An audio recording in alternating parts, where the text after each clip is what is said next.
I have decided to use my mic today, just for fun. Um, but it'll probably cut out eventually. When it cuts out, you'll know, and then I'll go back to my phone mic, which is fine. But moving on, it's funny because I feel like I also recorded another episode that was obviously is going to be out soon, but I recorded an episode for Somewhere I Turn Pretty. But I'm gonna do that again, and then Somewhere I Turn Pretty will probably be out on the on the 18th, on the 18th of April. But obviously, in the meantime, this episode is gonna be about Rivals, which came out on Disney Plus, yeah, just last year. And it's scheduled to have a new season coming very very soon. Which is great. One thing I want to say about Rivals straight off the bat, right? It took me for a turn, man. It also exceeded my expectations. But no, episode one, episode one nearly had me. Like, I don't know, like, it was funny. And I think when I've done it, I was writing an article recently, which was about, um, rating pilot episodes, right? So if I was to rate Rivals episode one, I don't know. I think I would give it, I don't want to be too mean, but I think I'd give it like a five or a six. But it's not anything higher though. It probably would be going in the other direction. It's just because the first opening scene is just bare ass cheek, right? And I don't know, I don't know if that fills anybody with joy or not. But it's, you know what I mean. I don't know. It's what I mean to say. I don't know if you guys are into that or not.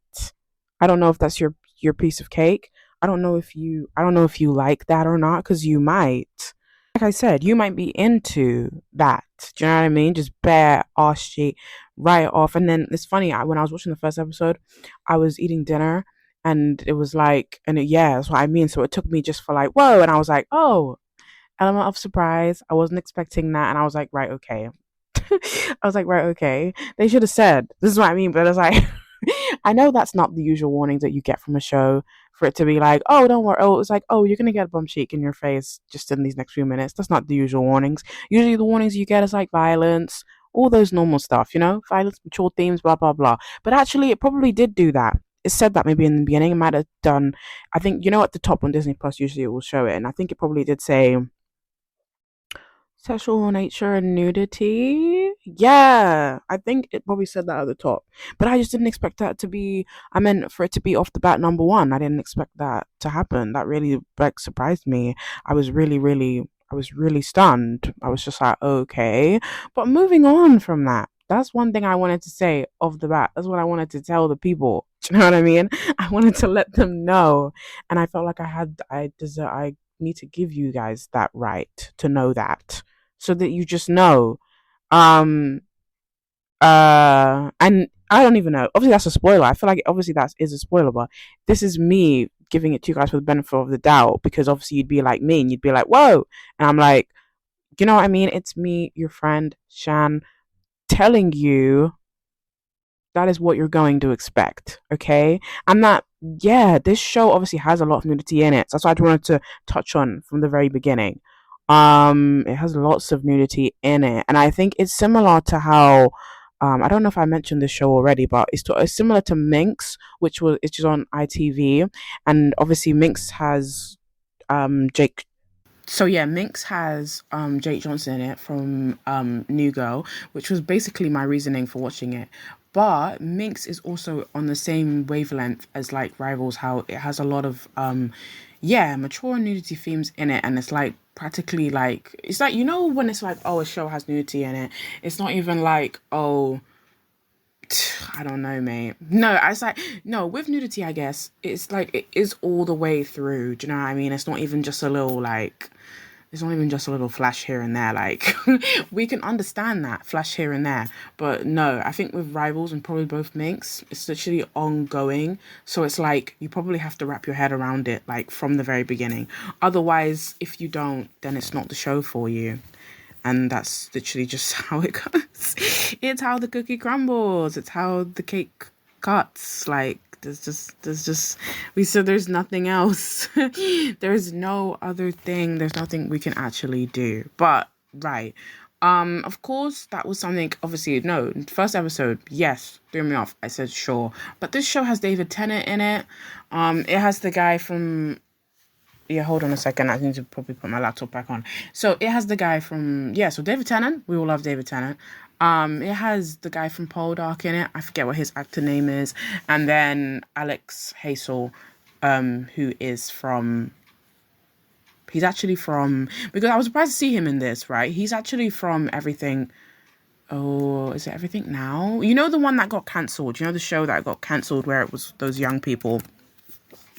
Yeah, where it was those young people, and it has the actress in it from Talk to Me, and how he was obviously the father in that show. Is it called Everything Now though, guys? I mean, no, it probably is. Hold on, I'm gonna check. But I think, yeah, so Everything Now, which obviously was, wow, Everything Now was 2 years ago. It doesn't even feel like that. Do you know what I mean? It doesn't even feel like it's been that long, and that obviously it's cancelled. But it doesn't feel like it's been that a long time that it's not coming back. But anyways, sorry. It doesn't feel like it wasn't here. But anyways, as I said, yes, Alec Heston, he was supposed to be her dad in the show, but obviously he's in this. He's in Rivals as well. And then, okay, let me dive into the synopsis of Rivals, okay? Rivals dives into the ruthless world of TV where it's every man and woman for themselves. Literally, that's what it's about. And I love that, because you guys might think, oh, Rivals, you're like, who's rivaling who? And that is what it feels like, actually. But then, I don't know, from the beginning it does feel like that.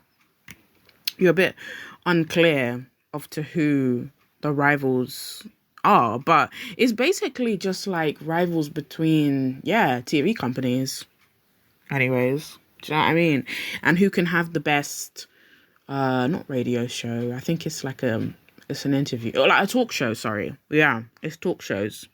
It's mainly the name of the game. You know what I mean? The name of the game, I'm telling you, I said, what's the name of the game? The name of the game is TV programs, right?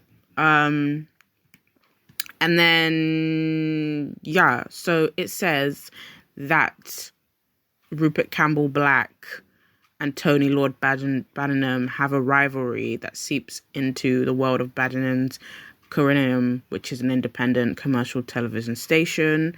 And then Lord Baddenham brings in American producer Cameron Cook. I love Cameron. Sorry, just had to insert that in. Cameron is my favourite character in this whole show. Of course, I love Taggie as well. But, yeah. Maybe because, do you know what I mean? Cameron feels like, I don't know, like, you know when you think about how black women are shown in television, I feel like, yeah, she's not like badly done. I sometimes feel like then I just mean black women are not shown in TV in the best of ways. But Cameron, like, she's a force of nature. Like, she doesn't even, yeah, like, I feel like, obviously she knows her race, duh, but she still is very strong, and she still puts herself in places because she knows she deserves to be there. Do you know what I mean? We love that about her, that she's just so fierce. So it's crazy. And right, she's having an affair with her boss, Cameron. Yeah, but don't judge her for that. And this is what I mean. I think to myself, even though she's doing that, I don't think there's anything wrong with that. A girl needs to get her check. A girl needs to get up the ladder, because obviously, even in the show, yeah, Tony, her boss, he just likes to remind her a lot that, oh, he did bring her to his company, and yeah, it's weird. He's with her, but he degrades her. And I said, okay, you're having an affair on your wife with this woman, and you keep telling her how, like, do you know what I mean? How she's not supposed to be here and shouldn't be in her place, or she needs to stay in her place. I mean, but we said you're the person that brought her here, and you're the person who has her in your bed, like, from, like, most nights. But you know what I mean? You just kind of still want to below her, which is very, very weird. But he knows how powerful she is also. That's probably why he's with her. He likes that she is, yeah, like I said, that she's a force and she's someone to be, um, yeah, a force to be reckoned with. So he likes that about her. And I think, do you know what I mean? That's what he doesn't get in his wife. Okay, no offense to his wife, but you know what I mean? And I don't like that. Do you know what I mean? I'm like to myself, I always think about the other woman all the time. You know, when you see them in television shows, and I even wrote an article about the defense of the other woman, because obviously the other woman is, yeah, she's neglected and it's very sad. And I sometimes feel like even in affairs, like you can't even necessarily tell who the other woman is. Do you know what I mean? I mean, sometimes you can, but you also can't, because a man is grappling two women at the same time. So we're just like, it's like you are both the other women, and if that makes sense. Do you know what I mean? Because he won't, he said he's not choosing either of you. Not really. I mean, I guess, I don't know. With affairs, they're complex. We're like, he's married to one of you and the other one he's not. And then that makes it obviously seem like, you know, it's a clear line. It's a clear line. It's very crystal clear that obviously one is in a better position and the other isn't. The other one has to hide. The other one doesn't. But I don't know. Do you know what I mean? There is all of that. That's what I love about the show, actually. You know, even though it's obviously about a rivaling company, it feels like there's so much more on the surface. Like, there's so much more going on. Like, there's so many themes that they touch on in the show, actually. Do you know what I mean? They touch on, like... So, yeah, they touch on the other woman and affairs and what else. They also touch on, like, SA. So, yeah. Look out to that. They also... Yeah, they literally touch on, and I think they touch on stuff that, of course, would have been happening in that time, because, yeah, it's supposed to be set in, like, 1988. So they touch on stuff that probably, yeah, would have been happening back then, which it needs to be. And it's obviously, it says it's a period black comedy. But, you know, I don't like it when they use that, when they say black comedy. Isn't it dark? Yeah, it's dark humor. Why is it called black comedy? I hate it when it's called black comedy, when it's just supposed to be called dark humor. When you guys have black comedy, it just feels weird.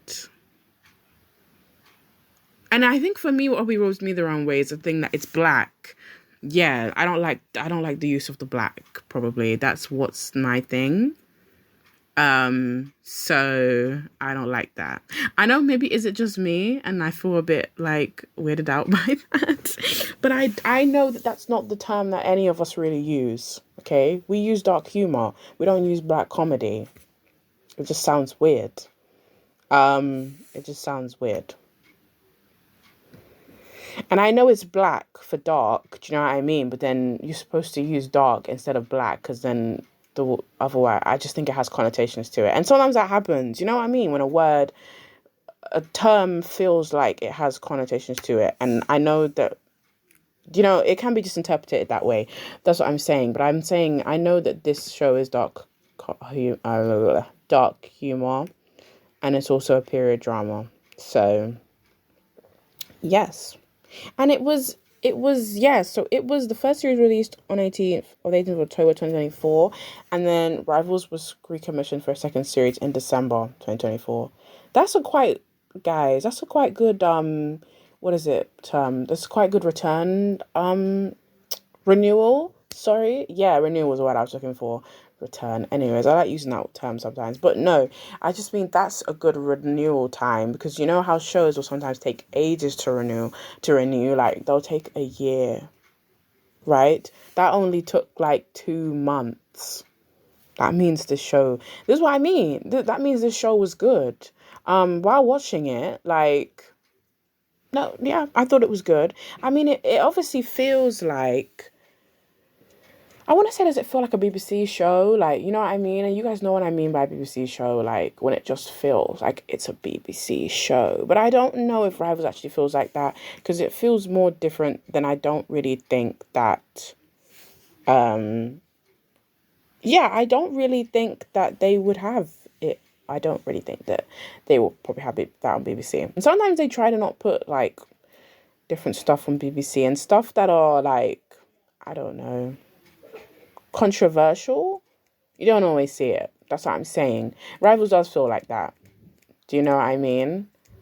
Do you know? Okay. Also, what I want to touch on is Rupert and Taggie. Um, I love them. Do you know what I mean? I love them, Your Honor. But no, I do.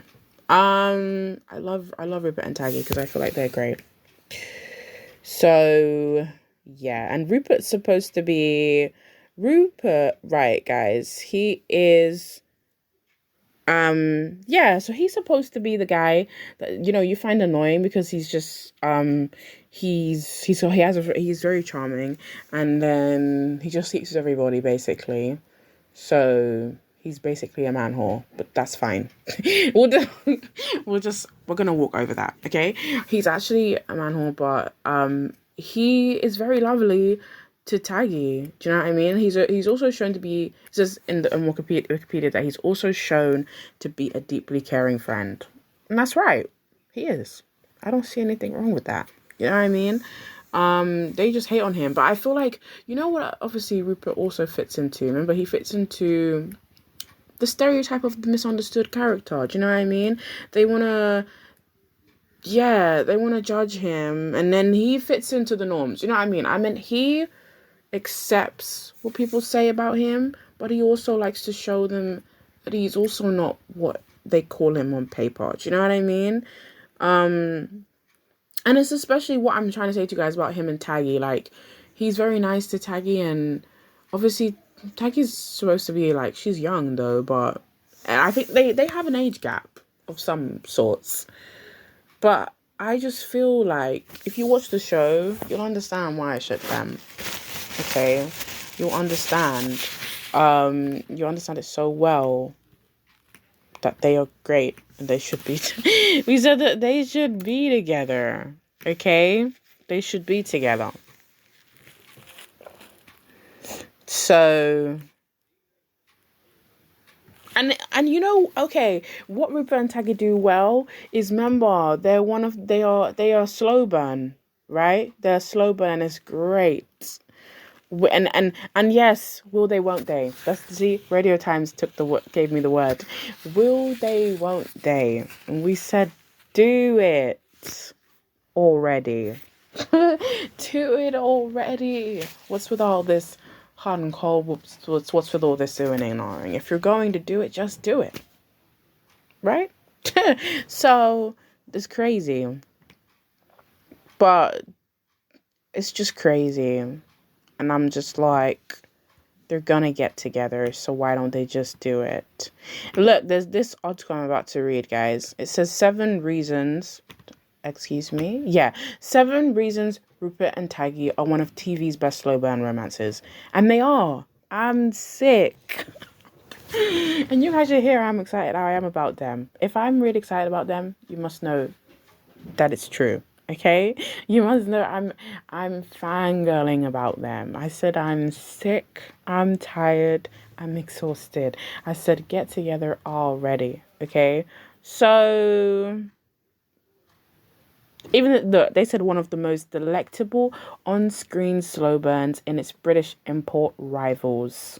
I said, damn, delectable on screen. Wow, you guys are good with words. And then it must be noted that most of the characters at the heart of this somewhat campy and soapy 80s set series are quite despicably debauched. Right. This person's amazing. I wish I could write like this. And when it comes to the relationship between resident rake Rupert Campbell Black, yes, he's a rake. That's fine, guys. Just jump over it. Just jump over the hurdle. Let me get through the article, right? There are more than a few reasons to root against such a pairing. There's so many. And then for one, there's a significant age gap. Right. That's what I'm saying. I mentioned you guys about the age gap already.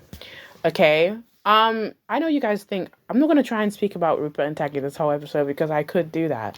If I wanted to, I could do that. But don't worry.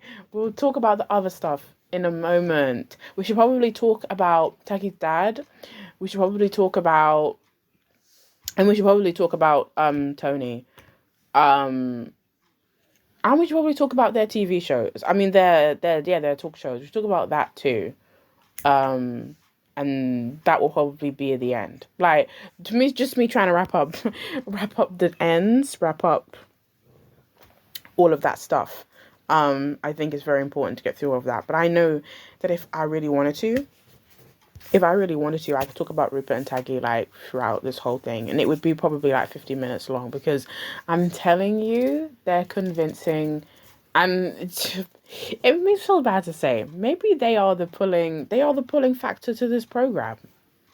Okay, nothing wrong with that. It's also David Tennant actually, because fine for me, my pulling factor was David Tennant. It was number one, but then obviously watching the show actually, it transformed into Rupert and Taggy, and now I'm sat, and now yeah, now there's no way of me not watching the show. Like the thought of not watching it, it would be like it would be excruciating. It would be awful. But like we can't think about not watching it because I have to find out what happens with Rupert and Taggy, and if I don't, then I'm gonna combust. Yeah, but like no, like it's actually just so true. So okay. Right. So I think this person obviously in this paragraph was talking about how, just to summarize it, sorry, they were saying how there is oh sorry, that's a bit loud. So there is a significant age gap, which is true. Yes. But I don't know. Maybe does it feel weird to say that the age gap is what makes it, I don't know. I was gonna say it makes it alluring, but I was like, I know I bro, I don't know. People are fond of age gaps, but then I guess you are only fond of them. I don't know. We're not fond of them in real life, actually. Let's start there. We're not fond of them in real life, but in this show, we're like, this is fictional. I said hello. She's drawn to Rupert. I don't blame her. Do you know what I mean? I don't actually see anything. And they have one of the best. I feel like they have a very good first meet. And I'm all for first meets in characters or any kind of love story. I love a first meet. Your first meet has to be good, otherwise, I don't think I can be on this ship. You know, I can't be on here with you because otherwise, if your first meet was bad, then it's not going to work out. Basically. Well, not even like that, but it's just not going to work, really. It's funny because I think I wrote an article also about first meets. I was writing one and I spoke about how first meets, yes, they're very important. They're literally very important. And they are fundamental for something working out. They're just fundamental in it. So interesting. But no, yeah, sorry. They're very fundamental and I guess in a relationship, sorry. And how it works. And what the circumstances are. Because I think Taggy and Rupert's first meet is like, what is it? Hold on. Funny thing, oh my gosh, fine. She meets him naked. She She meets him naked. That's what I will say. That's enough there, though, because this is what I mean. I'm putting in little things for tidbits for you guys, but I'm not going to spoil the whole thing for you. That would be crazy. Then there'd be no point doing this in the first place. I'm just letting you know little tidbits that will tell you, I think that will tell you that you should be watching Rivals. Do you know what I mean? Little tidbits. And did you hear what I said about the first meet? It's convincing. That's what I'm saying. So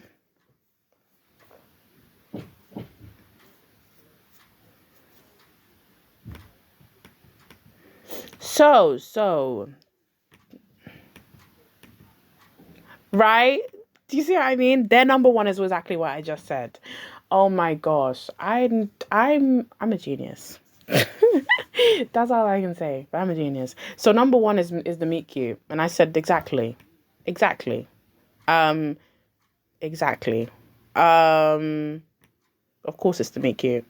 Um Number two, different perspectives. Take that how you will. I'm obviously not trying to get into all of these, yeah, because you guys have to watch the show, so I wouldn't read the paragraph for you because I'm like, then you'll know everything, and that would not. It needs to be alluring. It needs to be mysterious. You are gonna be like, oh my gosh, I would need to know about these two characters. Number three is forbidden romance, and exactly, they have, yeah. See, they're she's 20 years old, right? Taggie's 20, and Rupert is old enough to be her father because, um, yeah. So I think it's supposed to be, yeah, it's supposed to be 20 years. It's a 20-year age gap, right? Um, and then so they are, yeah, they're a trope of forbidden romance, and who doesn't love a forbidden romance? Who do, who doesn't love a forbidden romance? The rotten apple. We said yeah. Thank you. I will take a bite because I can. So that's what I'm saying. Who doesn't like that? And then number four, lesson learned. Love languages, right? He's just so good to her though. That's what I mean. He's so good to her. And then yes, to yearning. Yeah. And what's the last one? Oh, the last one. The last one, no, because the last one's massive, major, too big, explosive spoiler, which I will not touch on. But hey, because that's why I always say in one of my episodes, you're not here to get spoilers from me. You're here. You're here to hear about a show and be convinced. It's like it's almost like what do you call it? Yeah, a bit of persuasion. It's like a job deal. I'm telling you the reasons why. I'm stating, already, like how I said to you what my pulling factor was David Tennant. He's number one. He's the number one pulling factor, number one, straight off the list. And it's my number one on why you should watch the show too. Obviously, like I said, number two is Rupert and Taggie. And if I had to think about number three, I mentioned Cameron already.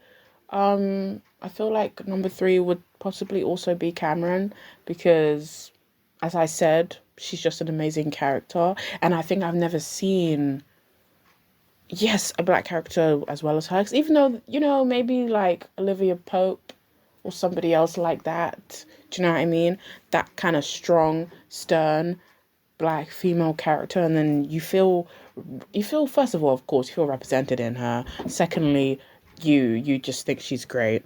So I guess in total it's four reasons. Actually, it is four reasons. Like I said, it's David Tennant, Rupert and Taggie, Cameron Cook, and then the last one would obviously just be rivalry. Do you know what I mean? Rivalry competition. So it's called Rivals. So I'm saying so rivalry competition, all that great stuff, and you like, you know, the the yeah, who's the winner and who is on the winning side. And I will think battles are great. Do you know what I mean? Battles are great. Um, Declan is also great. Taggie's dad, he's great because of course what happens is he first starts out with Tony. Obviously then he breaks away from Tony. That's the summarized version. Do you know what I mean, guys? I'm not. That's why I said I'm not going to tell you the entire show.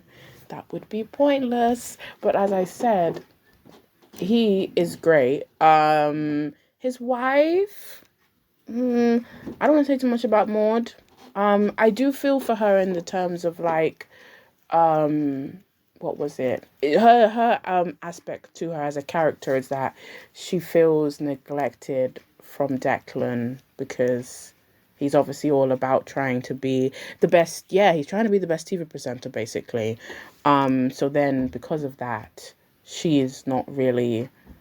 Yeah, she's not really looked at and she doesn't feel loved by him. And I don't know, because when you think about affairs and cheating and you think, okay, this person was feeling neglected, so you're like, okay, is that the only time where we're like, maybe we could say, okay, you cheated, that's fine. But then again, I'm also like, no, because I don't think we should condone cheating at all. And you know what I mean? In any aspect, we shouldn't condone it because it's not good. And I'm just saying with Maud, I feel sorry for her.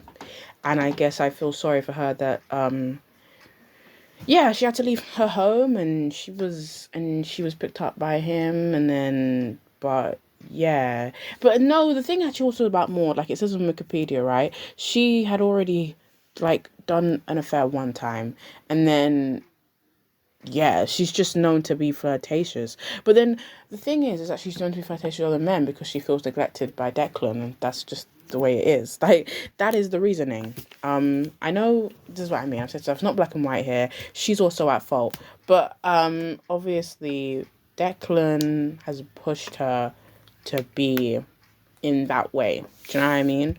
He's pushed her to feel like she has to find it from other areas when if he was, if he was just all about her, then he wouldn't need to. Also, I would like to mention also about the fact that I think Declan and Taggie's family, there's five of them. Yeah, there's five of them in a house. Or not, sorry, their brother was, no, he was never living there before. He didn't come there with them in the beginning, but he is there though. So they have three children. Altogether, they have three kids. And then, yeah. There's not much to say about him, actually. There's not much to say about him. He's just, yeah. But obviously, like I said, my four reasonings remain, and they are very important. And I'll probably even list them out in the write-up as well, because obviously I should even probably start, basically. But, yeah, those are the main ones. And they're just pretty convincing. And no, let me go back to the last point I meant, which was the last point, which is about rivalry. So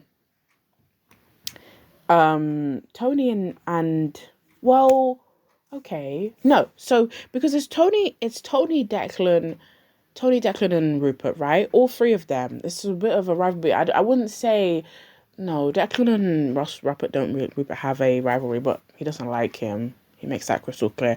But I'm saying the biggest rivalry, I guess, is Tony versus Rupert, right? And I think, remember, Rupert sees Tony as to be below him, and Rupert's higher up than him because he's had a better, I don't know, he's had a better career, I feel like, because obviously Rupert was like, yeah, he was an Olympic show jumper, and he's also a Tory MP.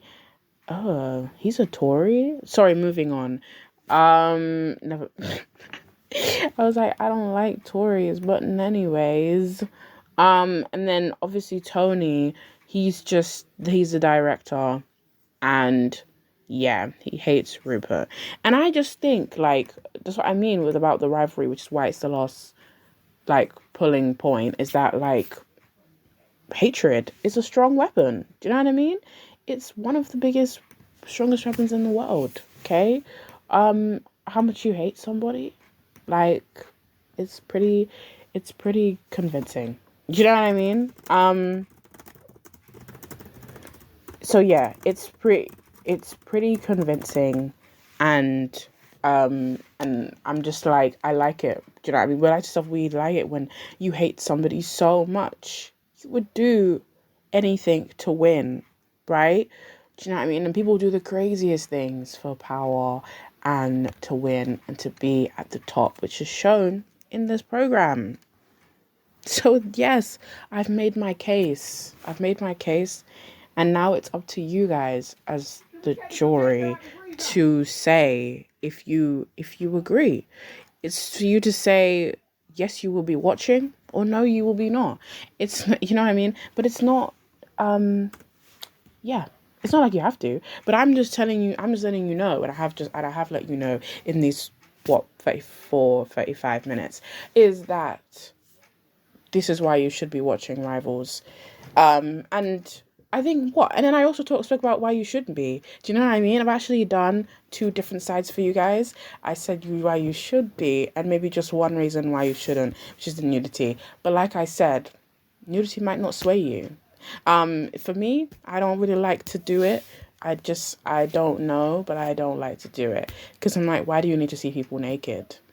Do you know what I mean? It's just like, Nobody asks for it. And like the whole thing with nudity and like naked bodies, I just sometimes think it doesn't help like in society, because then it has people criticizing how bodies should look and all that kind of stuff, and it brings that into the equation when people's bodies are people's bodies, and I really don't think that they should be up for conversation. But that's just my opinion. So that's the whole thing. That's what I mean. And I sometimes always think that nudity shouldn't even, yeah, that it shouldn't even be a thing like that. Like, I meant in television, in film. And I don't know. I just always think to myself it shouldn't really be here. Because that's what I mean. I just think that when nudity's like around and then it's still alive, that obviously the thing about body standards comes, and body standards and beauty standards and whatever, they come into play, and then that makes, that causes negativity around those stuff. And wouldn't it be easier if we just didn't show those things at all? So that didn't happen, because I think as a society, we obviously only complain about things when they are presented to us, and when they are fueled to us, and they're on our televisions, and they're on our phones, and they're just everywhere. And then, yeah, we become conditioned because we've seen them, and so it becomes normalized to us to just see naked bodies on the television and to also seek out porn. Do you know what I mean? So it's just one of those things. But that's what I mean. That's what I said. That's why I said to you guys. So that's why I've decided to do two sides. It's just two sides of the same coin. But no, to just say, this is why you should and why not. And then you guys can make up for yourselves, dysfunctional human beings, if you would want to watch it. And because, obviously, like I mentioned already, Rivals is scheduled for a season 2. So that's why I said in the last episode that it's the best time to jump on it. Because that's what I mean. I'm always like, and it has 8 episodes. So it's a pretty binge-worthy show. Do you get it? You're going to watch it in one sitting, which I think I did. Or I watched it over maybe a span of 2 days. I don't think it took that long because I really was excited about it. Yeah, I was really excited about it. And it would just had me sad. Like, I just wanted to finish it. And obviously, if you watch it now and then season 2 comes out, then you'll be where I'm at. So, thank you for listening, and see you in the next one.